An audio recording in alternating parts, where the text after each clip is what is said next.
Graças a Deus.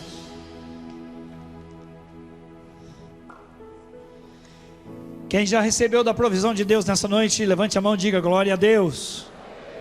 Mas quem quer mais, diga eu quero. Amém. Deus tem sempre mais, infinitamente mais do que pedimos e do que pensamos. Nós estamos estudando com a igreja toda este manual. É o manual do discipulador e do discípulo. Quando alguém entrega a sua vida a Jesus, é uma nova criatura, é um bebezinho. E esta pessoa precisa então ser cuidada. O propósito da nossa igreja é que todos nós, todos os membros da igreja, tenham esse material e digam sim ao Senhor, para assumir a responsabilidade de não jogar o nenê na caçamba. Você lembra daquele vídeo que nós vimos aqui? Tantas vezes tem acontecido da mãe, não é? Que despreparada, quem sabe por tantas razões, não tem aquela condição, não tem preparo, está perdida na vida, e então dá o seu filho, deixa numa porta, joga numa caçamba. Quem lembra desse vídeo de alguém jogando neném na caçamba? Levante a mão. Então, como igreja, irmãos, o que nós temos de fazer com os novos convertidos? Nós vamos lançá-los à caçamba? Vamos jogar no lixo? Não.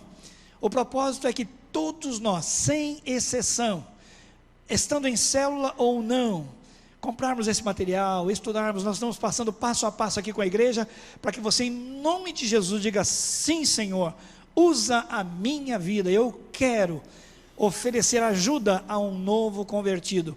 Nós vimos aqui o pastor William orando pelos pais. Quantos pais nós temos aqui? Levante a mão. Parabéns a vocês. Quantas mães nós temos aqui? Levante a mão. Parabéns a vocês. Com certeza todo papai e toda mamãe já sabe o que é discipular, porque é cuidar de uma criança. Você se preocupa com a hora que ele vai dormir, se está dormindo bem, se está passando mal, se tem uma dorzinha, um semblante estranho, se o peso está regular, se o desenvolvimento está regular. Então Deus nos capacita a cuidar das nossas crianças, e Ele não falharia com os filhos dele, os recém-convertidos, os bebezinhos na fé. João 1,12 diz: mas a todos quanto o receberam, deu-lhes o poder de serem chamados filhos de Deus, bebezinhos de Deus. Então, nessa noite, eu vou fazer uma pergunta no início e outra no final, e eu quero que você diga sim no final desta palavra. Então, adquira, é preço de custo, R$10 ali. Você tem este que é o manual do discipulador, cheio de dicas, e as respostas que você precisa estão aqui. O outro é menorzinho, é aquele que você dá para o discípulo. Esse aqui é para o discipulador, o outro é para o discípulo. Então você pode acompanhar uma pessoa nova na fé. Não diga não, diga sim, no nome de Jesus. Estamos vendo a lição número 4, cujo tema é a igreja. A minha pergunta para você é a seguinte: nós estamos na igreja, sim ou não? Ou nós somos a igreja? Mas nós estamos também na igreja? Claro que quando nós falamos da igreja, nós não estamos falando do prédio, da edificação. Mas quando estamos reunidos no nome do Senhor, nós somos a igreja também. É verdade ou não é? E nós desenvolvemos esse hábito de falar: olha, eu te encontro lá na igreja, às 9 horas na igreja, falando do templo, falando das instalações. Mas a igreja é bem mais do que isso. Aliás, não tem nada a ver com o prédio em si. Esse prédio vai ficar, muitos já foram fechados, mas a igreja de Jesus, essa jamais será abandonada, essa jamais será alvo de ataque fatal do inferno. Pelo contrário, as portas do inferno não vão prevalecer contra a igreja. Diga glória a Deus. O que eu quero que você entenda é que você é a igreja. Diga, eu sou a igreja. A minha pergunta é: quem é a igreja? Não, sou eu. Pergunta para ele: quem é a igreja? Eu? Não, eu que sou. Todos nós, irmãos, somos a igreja. Alguém diz: olha, essa igreja não ama. É porque eu não amo. Essa igreja não ora, é porque eu não oro. Essa igreja precisa de avivamento, é porque eu preciso de avivamento. Não dá para eu separar a igreja, o corpo todo de mim mesmo.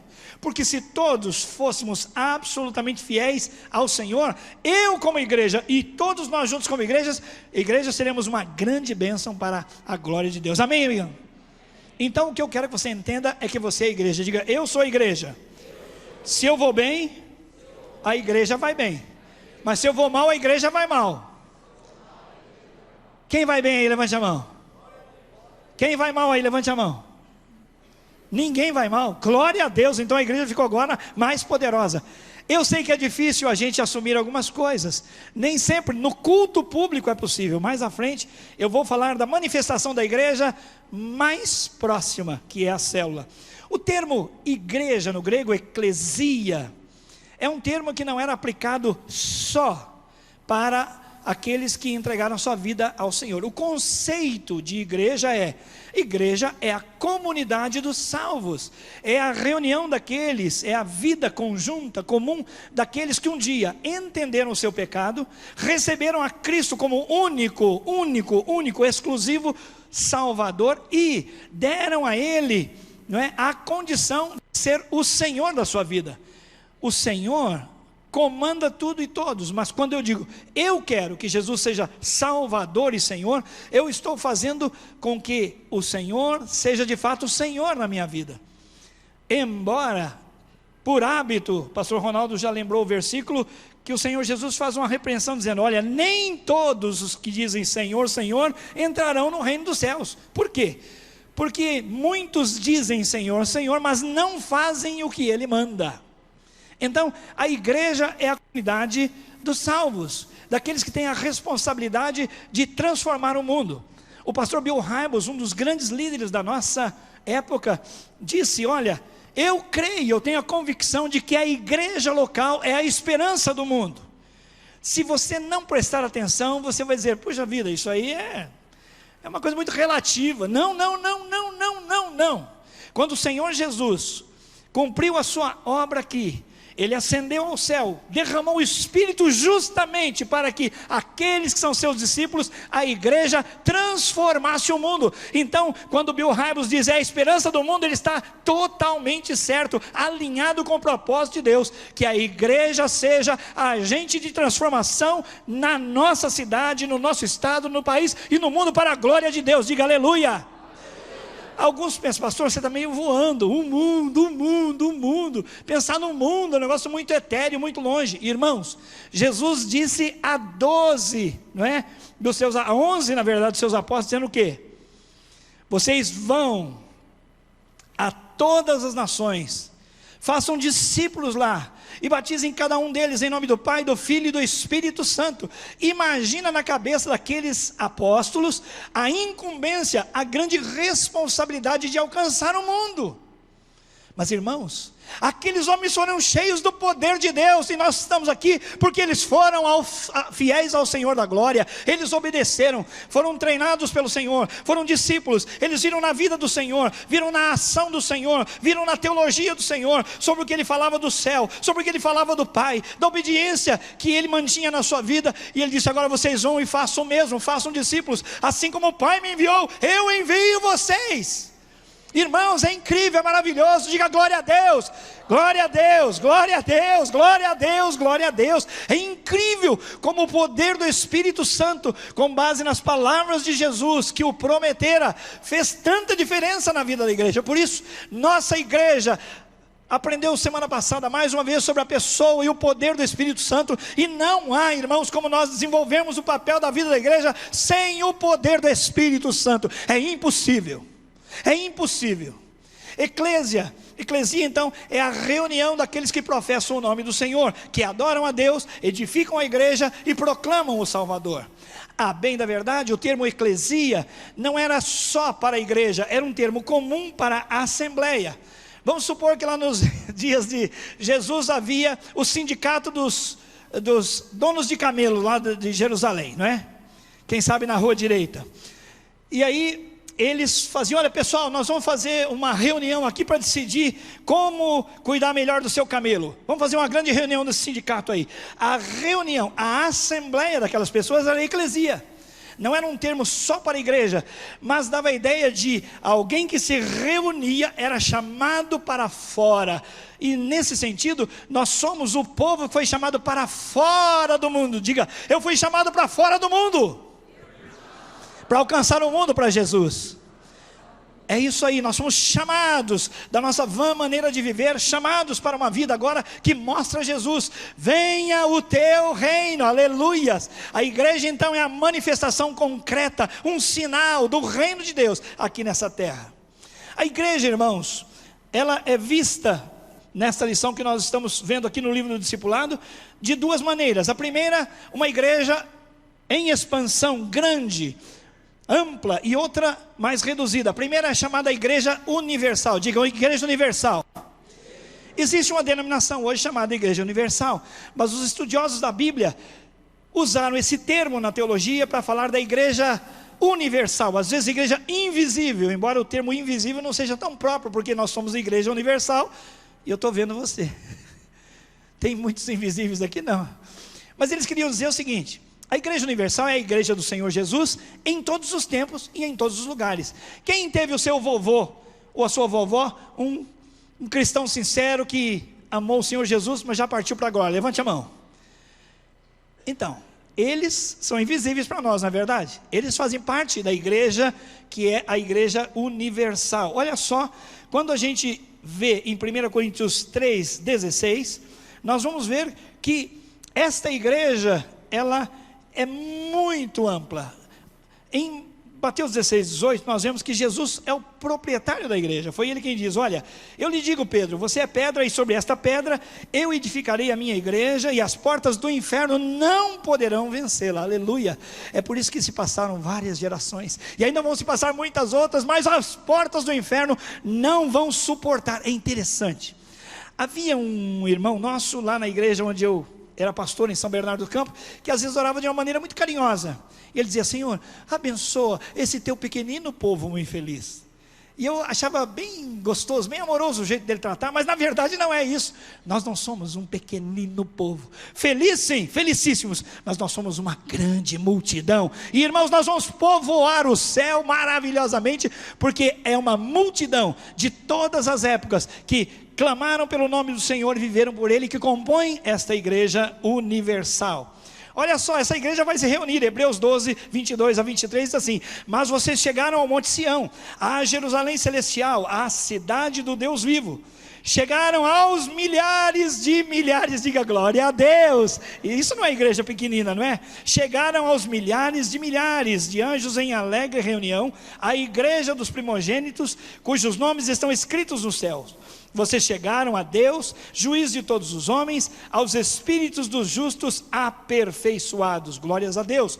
1 Coríntios 3, 16, 17 diz assim: vocês não sabem que vocês são o santuário de Deus e que o Espírito de Deus habita em vocês? Se alguém destruir o santuário de Deus, Deus o destruirá, porque o santuário de Deus, que são vocês, é sagrado. Essa mesma palavra Paulo disse à igreja de Corinto, e está dizendo hoje para nós. Você viu a ponte que há entre eles e nós?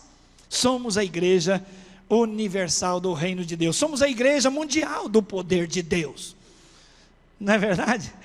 São nomes hoje de denominações, mas na verdade é que eles se apropriaram de um conceito bíblico para dizer o que todos nós somos. Assembleia de Deus. Se eclesia é assembleia, eu sou da Assembleia de Deus. Você não é quem é da Assembleia de Deus? Levante a mão, aí. Missões ainda, porque a gente faz missões também, não é verdade? É isso aí, irmãos, glórias a Deus. A igreja, então, ela tem essa grande história. Ela foi instituída pelo próprio Senhor. A igreja não é de ninguém, não pertence ao pastor, nem a sua, porque você fala: vamos lá na minha igreja, mas na verdade é um jeito da gente se referir a essa comunidade de fé. Mas a Igreja Universal, ela reúne todos os santos em todos os lugares de todos os tempos. Há um velho hino que diz assim: olha, quando eu chegar no céu, lá eu vou ver queridos ao redor, mas primeiro eu quero ver meu Salvador. Glórias a Deus. Lá nós vamos estar juntos para sempre.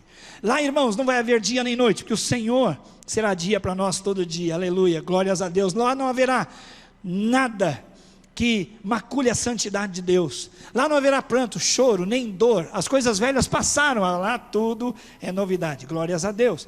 E essa igreja universal, ela tratou de permanecer, porque ela foi instituída pelo Senhor, e ela perdurou. Olha só como o apóstolo Paulo fala, como prisioneiro do Senhor na sua época. Como prisioneiro do Senhor, rogo-lhes que vivam de maneira digna da vocação que receberam. Sejam completamente humildes e dóceis, sejam pacientes, suportando uns aos outros com amor. Façam todo o esforço para conservar a unidade do Espírito pelo vínculo da paz. Um só corpo, um só Espírito, assim como uma esperança para a qual foram chamados, e uma só fé. Há um só Senhor, uma só fé, um só batismo, um só Deus e Pai de todos, que é sobre todos, por meio de todos e em todos os tempos. Glórias a Deus. Você faz parte de algo muito grande, muito grande. Mas a palavra eclesia no Novo Testamento é mais usada para a igreja local. Nós somos uma igreja local, Primeira Batista, que está aqui nessa cidade desde 1917, então não é uma igreja muito novinha, já é uma senhora, mas é arretada. Não é verdade? É uma senhora, mas está, olha, jovenzinha de tudo, está adolescente, porque tem muito gasto pela frente em nome de Jesus, amém, irmãos? A igreja local, ela é muito clara de você percebê-la no próprio Novo Testamento. Por isso é que há cartas endereçadas às igrejas locais. Você vê na sua Bíblia a carta para a igreja que está em Roma, Corinto, Galácia, Éfeso, Filipos, Colossos, Tessalônica. Lá em Apocalipse, capítulos 2 e 3, você vê 7 igrejas, chamadas as igrejas da Ásia Menor, que são a igreja, outra vez, Éfeso, Esmirna, Pérgamo, Tiatira, Sardes, Filadélfia, Laodiceia, e tem aqui também Campo Grande. Somos a igreja local. Isso liga você a um projeto misterioso, a um projeto grande, muito grande. Irmãos, que multinacional tem o tamanho da Igreja Universal do Senhor Jesus? Não tem. Não tem. O alcance da igreja na transformação de vida, ninguém jamais ousou chegar próximo da igreja. Por isso que Bill Hybels diz, a esperança da igreja local, a esperança do mundo é a igreja local. Nós precisamos entender e dizer, sim Senhor, conta comigo, eu sou a igreja irá bem se eu for bem, a igreja irá mal se eu descuidar, se eu for relaxado, se eu não abrir os meus olhos nem meu coração para a obediência à palavra do Senhor. Na igreja local, irmãos, nós temos, pelo menos, entre muitas outras, 3 bênçãos que a nossa apostila está destacando. Primeiro, a bênção da proteção de Deus. Isso quer dizer, de um modo muito especial, com relação a nós andarmos juntos. Olha só o que diz Hebreus, capítulo 10, versículo 25. Não deixemos de congregar, como é costume de alguns. Antes façamos admoestações, e tanto mais quanto vedes que o dia se aproxima. Irmãos, nós precisamos de manter regularidade da nossa presença às reuniões. Não se trata de deixar o culto mais animado quando a casa está cheia. É uma recomendação bíblica que nós não abandonemos a nossa congregação, como é costume de alguns. Eu chamei a atenção de um modo especial para que nós diagnosticamos através do ministério infantil. Nós cadastramos as crianças, então nós temos a flutuação das crianças, que obviamente mostra a flutuação dos pais. Há várias crianças que vêm um domingo, faltam um e vem outro. Mas há várias crianças que vêm um domingo, faltam e vêm.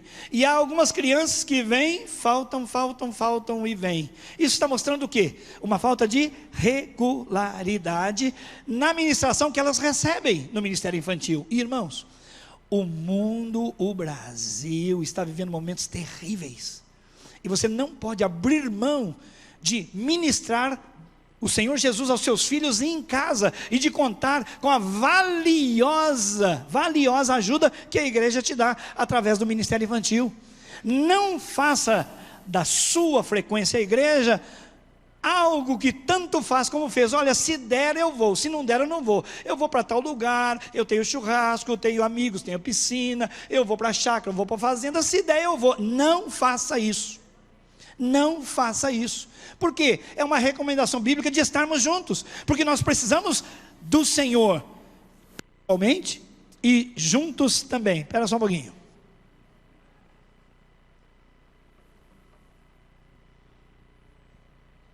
Como é que liga aqui, André?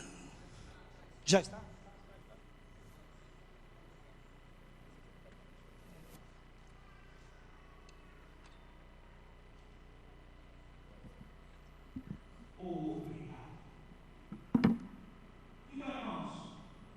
Nós não podemos fazer da nossa vida em comunidade alguma coisa que tanto faz como tanto fez. É muito importante nós estarmos aqui, porque aqui nós recebemos, aqui nós celebramos e aqui nós damos uns aos outros também. Na igreja local, para a sua proteção, há pastores, há líderes instituídos por Deus, autoridades eclesiásticas que foram instituídas por Deus. Quando você lê Efésios capítulo 4, você vai ver, por exemplo, o ministério quíntuplo: profetas, apóstolos, profetas, evangelistas, pastores e mestres, homens e mulheres dons que Deus dá à igreja para a edificação da mesma. O caso dos pastores, a mesma coisa. Olha só, por exemplo, Hebreus 13:17, quando diz que nós, pastores, temos o privilégio, a honra e o dever de orar, interceder e cuidar de vocês. Obedecei aos vossos guias, são pastores, algumas traduções, e sede submissos para com eles, pois velam por vossas almas, como quem deve prestar contas, para que façam isto com alegria e não gemendo, porque isso não aproveita para vós outros. Essa é a primeira bênção: andar em comunhão, viver juntos, entender que a liderança é estabelecida por Deus para o cuidado da igreja. A segunda bênção é a prosperidade de Deus, que eu chamo de contentamento.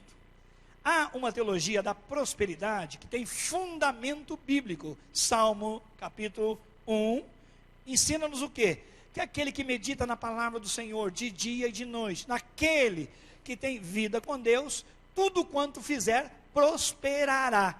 Sim ou não? Está na Bíblia ou não está? E a Bíblia, quando fala tudo quanto fizer prosperará, está querendo dizer algo completo, amplo, holístico. Eu creio que um homem de Deus, uma mulher de Deus, sempre prosperará. Não tenha dúvida sobre isso. Agora, a prosperidade que alguns pregam não tem a ver com a palavra de Deus, mas a Bíblia nos assegura que é muito importante, como Paulo, na sua carta aos Filipenses, por exemplo, dizendo: olha, eu passo fome, passo necessidade, mas sou mais do que vencedor. Porque ele não diz sou mais do que vencedor para ganhar. Ele é mais do que vencedor, independentemente da situação dele. Ele pode estar com o sapato furado, pode estar preso, algemado. Ele diz: sou mais do que vencedor. Então, irmãos, essa prosperidade bíblica, ela permeia os nossos relacionamentos, de maneira que nós tenhamos a oportunidade de conhecer um Deus que cuida de nós e que também nos faz prosperar. Mas, olha só, isso acontece mediante uma entrega total. Olha só, Lucas 14:33 diz assim: da mesma forma, qualquer de vocês que não renunciar tudo quanto possui, não pode ser meu discípulo. Olha só essa dualidade. Ali na camisa do Alex, chega aqui outra vez. Ele é o meu homem de grife. Hoje uma linda salva de palmas, um fundo musical.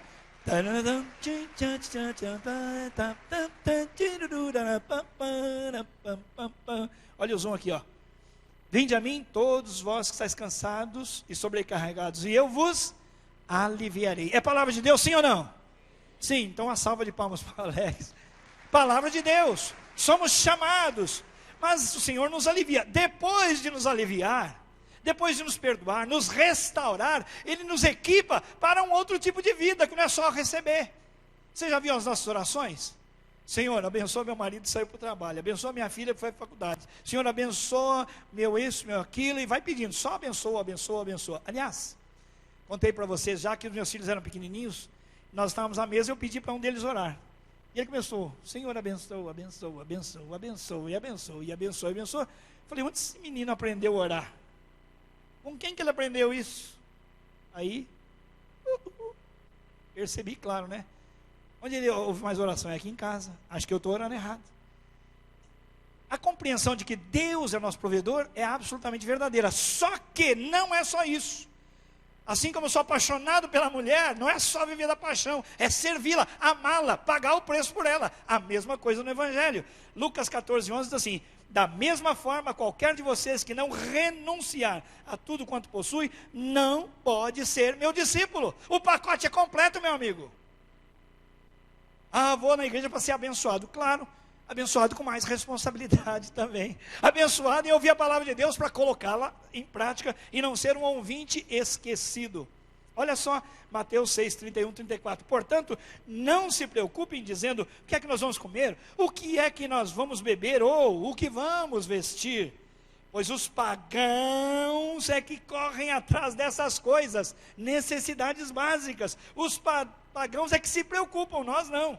Porque o nosso Pai Celestial sabe o que vocês precisam. Busquem, pois, em primeiro lugar o reino de Deus e a sua justiça, e todas estas coisas lhes serão acrescentadas. Diga glória a Deus. Essa é a verdade da palavra de Deus. Buscar em primeiro lugar, irmãos. Quem busca a Deus em primeiro lugar, diga glória a Deus. Aleluia, que beleza. Agora, isso é manifesto na nossa vida de maneiras práticas, né, pastor Ronaldo? Claro. Buscar em primeiro lugar diz respeito à minha agenda. Quando eu olho minha agenda, Deus está em primeiro lugar, sim ou não?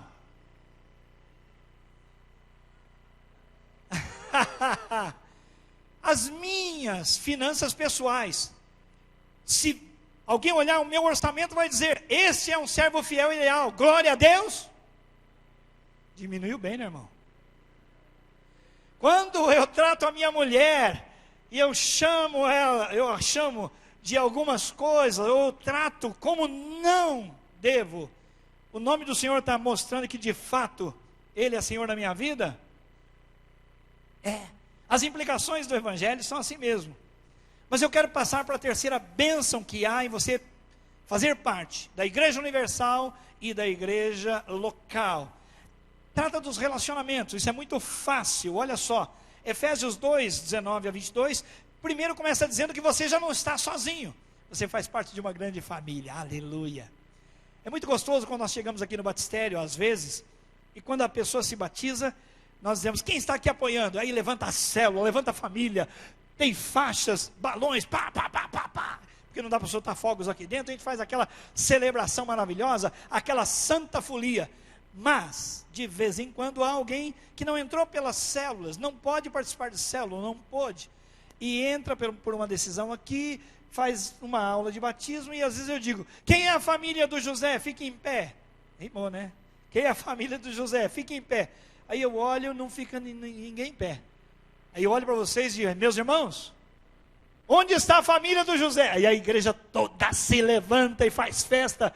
É isso aí. Nós não somos mais estrangeiros, irmãos. Nós somos agora de uma grande família, a família de Deus. Portanto, vocês já não são estrangeiros, nem forasteiros, mas concidadãos dos santos, membros da família de Deus, edificados sobre o fundamento dos apóstolos e dos profetas, tendo Jesus Cristo como pedra angular, no qual todo edifício é ajustado e cresce para tornar-se santuário santo ao Senhor. Nele vocês também estão sendo juntamente edificados para se tornarem morada de Deus por seu Espírito. Aleluia. Relacionamento. Na igreja, primeiro você tem o maior, o melhor, o relacionamento permanente, que é com o próprio Deus. O seu nome estava na lista de chamada do inferno.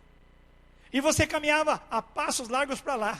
Mas o dia que você se arrependeu dos seus pecados, o dia que você abriu seu coração, sua mente, sua vida para Jesus, Jesus seja meu Senhor e Salvador, os seus pecados foram lançados no mar do esquecimento. O seu nome foi escrito com o sangue de Cristo no livro da vida. Aleluia. E agora, nós vamos ficar no trenzinho esperando a salvação chegar? Não. Vamos desenvolvê-la aqui, adorando, servindo ao Senhor, em família. Ganhamos uma família. Aqui a gente vive relacionamentos. E é por isso que é importante, daqui a pouco eu vou falar mais da célula, entender que na Bíblia há dezenas de versículos dizendo uns aos outros. Diga, uns aos outros. são chamados os mandamentos recíprocos. Por exemplo, perdoai-vos uns aos outros. Eu digo a frase e você completa: perdoai-vos, amai-vos, sujeitai-vos, suportai-vos. Tá. Não mintais. Ué, por que vocês não falaram? Não mintais. É isso aí. Mandamentos recíprocos. A Bíblia, no Novo Testamento, mostra que nós somos uma família e temos relacionamento. Aliás, o pastor Ed Renekiewicz, ele aborda essa questão do relacionamento maravilhosamente, dizendo: olha, antes de todas as coisas, no céu, relacionamento. Pai, Filho, Espírito Santo. E depois, relacionamento no Éden. Ele cria o homem à sua imagem e semelhança, convive com eles, pastoreia-os, né, todos os dias, faz discipulado com eles, mas eles caem. E aí vem um projeto de Deus: isso não vai ficar assim, eu vou mandar aquele que vai pisar a cabeça da serpente, e traz Jesus para restaurar o quê? Relacionamento. E aí o povo está sendo levantado para adorar a Deus, fazendo sacrifícios para Ele, mostrando que há um relacionamento. E aí eles vão para o deserto, tem tabernáculo para relacionamento. Quando chega na construção do templo, o lugar do encontro com Deus agora é fixo. Mas nas falhas do povo de Israel, vem Jesus na plenitude dos tempos, e Ele é o verdadeiro templo, e com Ele a gente tem relacionamento. E agora Ele nos torna parte de uma grande comunidade, uma nação santa, relacionamento. E Ele prometeu: quando você fechar os olhos aqui, meu amigo, pela graça e misericórdia dEle, você vai subir, você vai ser arrebatado, ou Ele vem ou você vai, mas que nós vamos estar juntos, nós vamos estar juntos. E aí, para sempre com o Senhor no paraíso, relacionamento. Na igreja a gente usufrui, a gente experimenta, a gente abençoa e é abençoado com relacionamentos. Tudo isso na igreja local. Mas a igreja local, para nós, tem se manifestado nesses últimos tempos, nos últimos anos, e especialmente agora, através das células. Eu falei da igreja universal, falei da igreja local, e na igreja local, a igreja em células. Olha só, Atos 2:46. Todos os dias continuavam a reunir-se no pátio do templo, e partiam o pão em suas casas, e juntos participavam das refeições com alegria e sinceridade de coração. Então, sem a gente esticar mais, porque sobre célula nós vamos tratar numa outra ocasião, a célula é a igreja nas casas. Aqui, irmão, a gente aprende ouvindo. Lá na célula a gente aprende. Aqui a gente aprende ouvindo. Porque ninguém pediu a palavra: pastor, eu quero dar uma palavra aí. Não é verdade? É meio constrangedor, não é um local próprio. Mas lá na célula você aprende falando, você pergunta, você coopera, você interage. A igreja nas casas é muito afetuosa, e nós precisamos da igreja como comunidade toda, e a igreja nas casas. Aqui nós somos abençoados pelo corpo da igreja todo, na igreja local. Lá nós temos a igreja espalhada em vários lugares. E, irmãos, no nome de Jesus, vai haver um dia que nós teremos milhares de igrejas em célula da nossa igreja, da Primeira Batista, nesta cidade, para a glória de Deus. Muitas pessoas que não vêm aqui porque têm medo da instituição, porque já estão vacinados contra a igreja, contra o pastor, contra o dízimo, eles irão à sua casa. Eles não querem me ouvir porque eu sou um religioso profissional. Mas quando você fala: olha, Jesus fez algo tremendo na minha vida, ele chega a brilhar os olhos. Ele diz assim: puxa vida, eu queria ter uma experiência dessa. Aqui ele não vem, mas na sua casa ele vai. Quantos aqui tiveram a oportunidade de ganhar pessoas nas células, pessoas que nunca tinham vindo aqui? Levante a mão. Aí, glórias a Deus, várias pessoas. Então a igreja nas casas é maravilhosa por isso, porque nós somos mais próximos, porque nós cuidamos uns dos outros, e porque lá todo mundo é percebido. Olha, eu não sei quem faltou aqui hoje, você consegue saber? Mas lá na célula, quando alguém falta, a gente sente a falta. E aí, a gente vai atrás, a gente não joga o bebê na caçamba.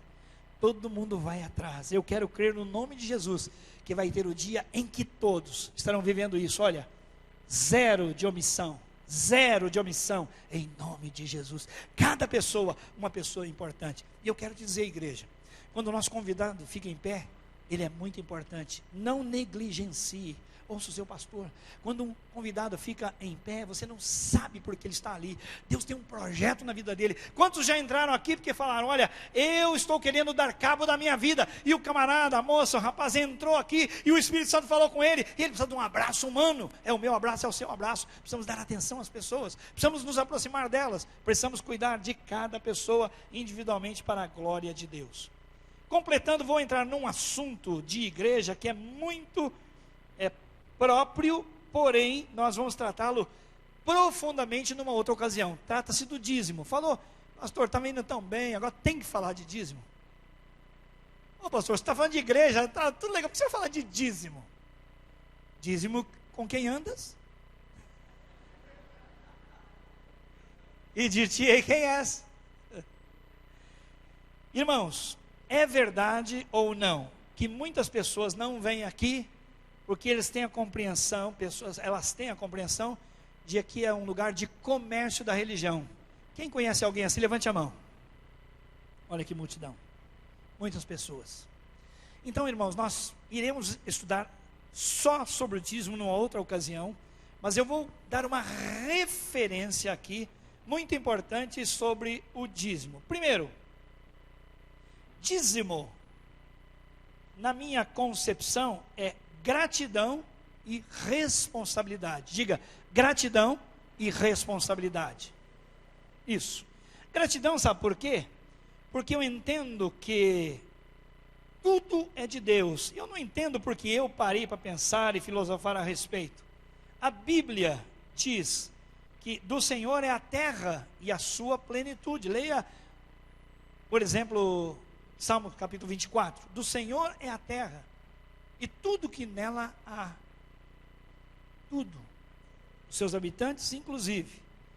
Então, quando eu entendo que Deus é dono de tudo, eu começo a repensar as coisas. Olha só, quem me dá a vida todo dia? Quem renova todo dia as suas misericórdias sobre a minha vida? É Deus.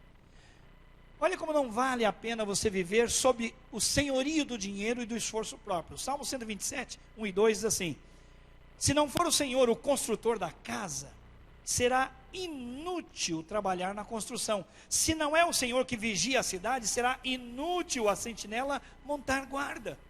Será inútil levantar cedo e dormir tarde, trabalhando arduamente pelo alimento. Pois o Senhor concede durante o sono àqueles a quem ama.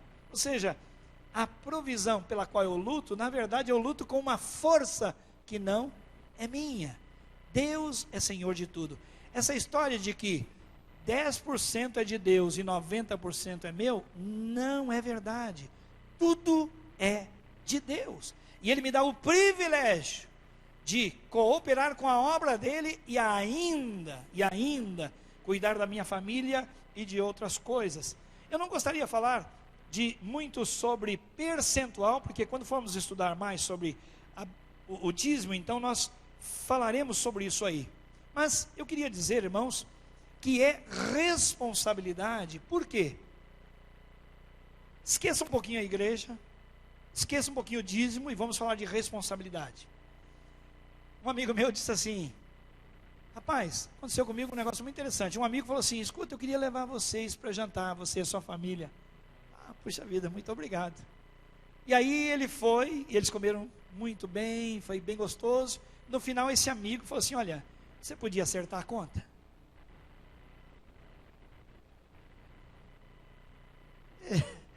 Claro, com muito prazer, não tem problema. Mas é estranho você se empenhar, me convidar, não disse, né? Mas eu pagar a conta. É estranho, sim ou não? Mas vamos falar assim: nós vamos comer uma pizza. Eu chamo você, vamos comer uma pizza, mas você paga. Tá bom. No outro dia, nós vamos jantar fora, vamos passear, mas você paga. Seria confortável, nós estamos falando de igreja, religião, nem de dízimo, que alguém o tempo todo usufrua e diga para você, você paga? Diga para a pessoa, eu usufruo e você paga. Eu como e você paga. Eu aproveito e você paga. Você fica confortável nessa situação, sim ou não? Não. Vem cá. Tá gostosinho aqui nesse ar-condicionado? Sim, tá bom? Mas você paga. Quantos aqui hoje estão dizendo exatamente isso? Tá gostoso, mas você paga. São 13 mil reais de energia elétrica aqui, por mês. Conta alta, né, irmãos? Não tem problema, você que paga. Não é legal? O ministério infantil é uma bênção, tem feito algo sobrenatural.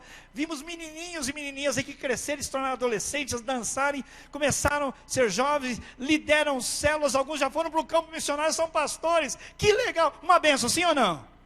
Principalmente porque você paga. Você está entendendo que eu estou falando de privilégio de ter tudo na mão de Deus, mas de você, até para dar tchau, fazer assim, ó, com a mão fechada? Agora, irmãos, por que é que nós temos dificuldade com isso? Preste atenção. Em primeiro lugar, porque nós não decidimos mandar no dinheiro, nós somos mandados por ele. Quando o dinheiro é o meu senhor, eu faço de tudo para não dá-lo para ninguém. E eu não vou levá-lo dessa terra para outra, pode tirar o cavalinho da chuva. Tem gente se matando para comprar. Tudo vai ficar. E Provérbios nos ensina, olha, aquele que quer enriquecer, vai fazer muito esforço para outro utilizar e queimar. Irmãos, é meu privilégio receber e cooperar com o Evangelho. Olha só o que diz 2 Coríntios capítulo 2, 9, de 5 a 8. Fala da contribuição para os necessitados. Assim, achei necessário recomendar que os irmãos os visitem antes e concluam os preparativos para a contribuição que vocês prometeram, responsabilidade. Então ela estará pronta como oferta generosa e não como algo dado com avareza. Lembrem-se, aquele que semeia pouco também colherá pouco, e aquele que semeia com fartura também colherá fartamente. Cada um dê conforme determinou em seu coração, não com pesar ou por obrigação, pois Deus ama ao que dá com alegria, e Deus é poderoso para fazer que lhe seja acrescentada toda a graça, para que em todas as coisas, em todo o tempo, tendo tudo o que é necessário, teologia do contentamento, verdadeira prosperidade, vocês transbordem em toda obra, 2 Coríntios 9, 5, 8. Por que é que nós trazemos à igreja?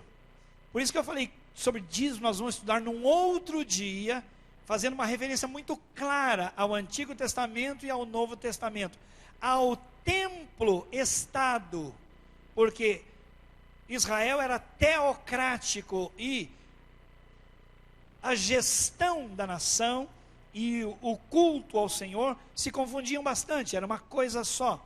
Mas vemos no Novo Testamento uma coisa acontecendo que é um norte para nós. Por que trazer o recurso aqui? Eu mesmo não posso servir e ajudar alguém? Claro, e deve, mas, olha só, da multidão, Atos 4, 32, 35, da multidão dos que creram era uma somente e o coração, ninguém considerava unicamente sua coisa que possuísse, mas compartilhavam tudo o que tinham.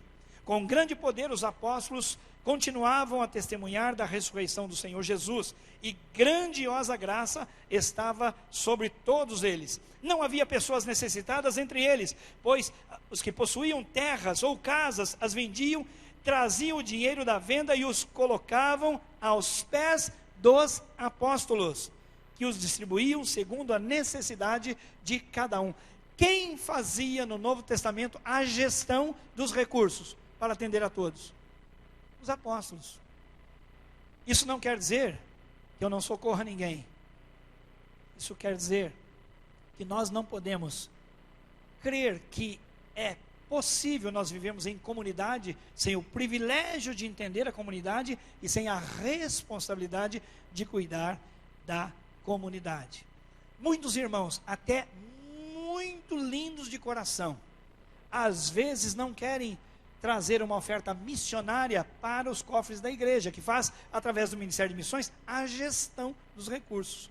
E acabam investindo em pessoas que não têm a vida apropriada, não têm um trabalho consolidado e não prestam contas. Isso é muito sério. Por isso nós convidamos a igreja para participar nos cultos, dos dízimos, das ofertas para a manutenção da casa de Deus. Nós sabemos que o evangelho precisa ser anunciado em todos os lugares, e quando nós contribuímos, nós estamos cooperando com o evangelho.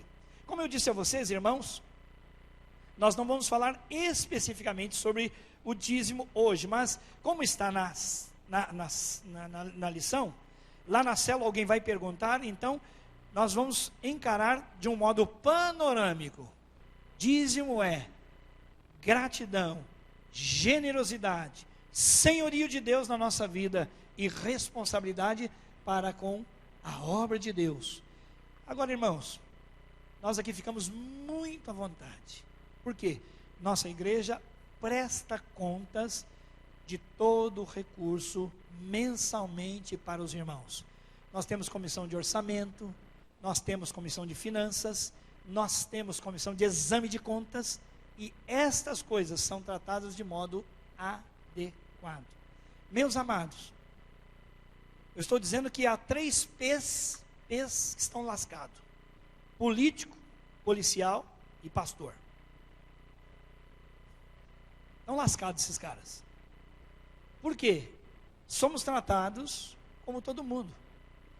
Há gente séria? Há gente que falha, que é perversa, que é aproveitadora?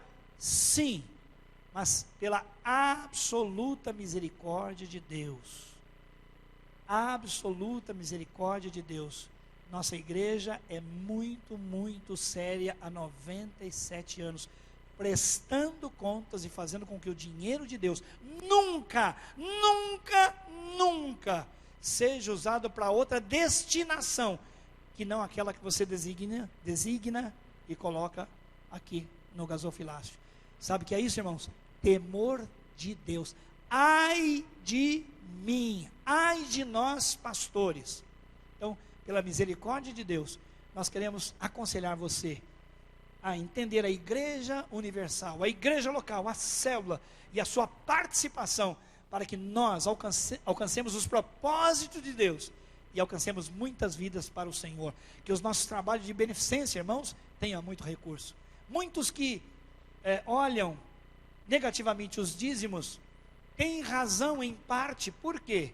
Porque foram, de certa maneira, escandalizados por várias práticas. Mas, irmãos, o dólar falso não invalida o dólar verdadeiro. Se tem marido safado, tem marido que é santo. Se tem mulher que desprestigia o marido, tem mulher que honra o seu marido. Então, o que nós precisamos é ter temor diante de Deus e fazer tudo de modo que o nome dele seja glorificado, que a igreja seja edificada e que o Salvador seja proclamado. Eu disse que ia fazer 2 perguntas. Primeiro, quem é a igreja? Quem é a igreja? E agora? O que mais eu vou perguntar? Você está disposto a viver para honrar o Senhor no ministério da igreja? Abra sua casa, receba uma célula. Seja fiel para receber o discipulado e para dizer: sim, Senhor, eu vou tomar coragem, o teu Espírito me ajuda e eu vou discipular. Nós estamos aqui na etapa da colheita, agosto, setembro, outubro.